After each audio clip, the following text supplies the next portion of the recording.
আসসালামু আলাইকুম everyone, welcome back to my Roshni kitchen and blog. আজ আমি তৈরি করে দেখাবো কম তেলে মুচমুচে থাকবে অনেকক্ষণ এমন একটি বেগুন ভাজার রেসিপি।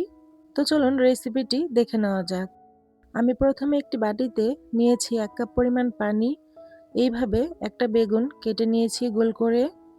সবগুলো বেগুন আমি 5 মিনিটের জন্য আরও 1 কাপ পানি দিয়ে ডুবিয়ে রেখে দেব। এইদিকে একটি মশলা রেডি করে নেব বেগুন ভাজার জন্য। তাই একটি প্লেটে নিয়ে নিলাম 2 চা চামচ ময়দা, আর নিয়ে নিলাম বাজারে কেনা প্যাকেটের চালের গুঁড়ার থেকে 2 চা চামচ চালের গুঁড়া। এই চালের গুঁড়ার ময়দাটা দিলে বেগুন ভাজাটা অনেকক্ষণ মুচমুচে থাকে।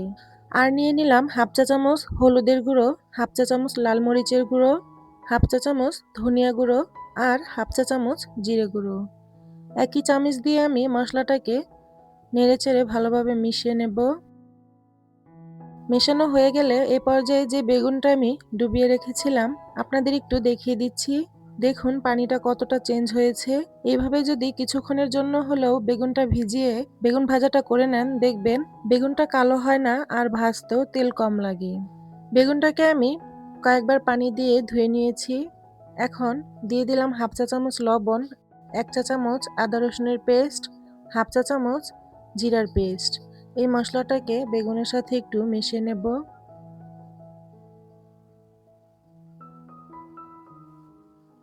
মেশানো হয়ে গেছে। এ পর্যায়ে দিয়ে দিচ্ছি হাফ চা চামচ লাল মরিচের গুঁড়ো আর হাফ চা চামচের থেকে একটু কম হলুদের গুঁড়ো। আপনারা ঝাল যেমন খাবেন তেমনটাই বেগুন ভাজায় দিয়ে দিবেন।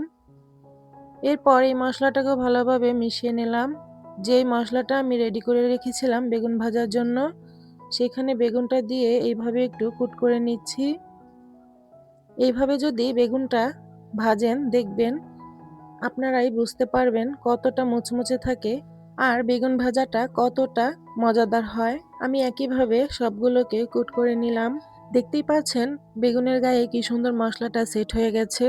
এ পর্যায়ে বেগুনগুলো ভেজে নিব। এই জন্য একটি প্যানে দিয়ে দিলাম পরিমাণ মতো রান্নার রেগুলার তেল। তেলটা কিন্তু আমি এখানে কম দিয়েছি, আর আমি এই কম তেলেই বেগুনটাকে খুব সুন্দর করে ভেজে নেব। এক এক করে আমি 4টা বেগুন এখানে দিয়ে দিলাম। চুলাটা লো মিডিয়াম আঁচের থেকে একটু বাড়িয়ে ভেজে নিব বেগুনগুলো। কিছুক্ষণ বেগুনটা রেখে দেওয়ার পর দেখতে পারবেন খুব সুন্দরভাবে এক পাশ ভাজা হয়ে গেছে। এরপর আমি বেগুনটাকে একটু উল্টিয়ে নিচ্ছি। একইভাবে আমি অপর পাশও ভেজে নেব। আপনারা আপনাদের পছন্দ মতো বেগুনের কালার আসা পর্যন্ত ভেজে নিতে পারেন। এই পর্যায়ে আমার বেগুনটা ভাজা হয়ে গেছে। এখন আমি একটি প্লেটে উঠিয়ে নিচ্ছি। আমি এইভাবে কালারটা রেখে বাকি 2টা বেগুনও ভেজে নিব। সবগুলো বেগুনই আমি একইভাবে ভেজে একটি প্লেটে উঠিয়ে নিলাম। কেমন হলো আজকের রেসিপিটি অবশ্যই কমেন্টে জানাবেন। প্লিজ লাইক দিতে ভুলবেন না। চ্যানেলটিকে সাবস্ক্রাইব করে ভিডিওটি শেয়ার করে পাশেই থাকবেন। আল্লাহ হাফেজ।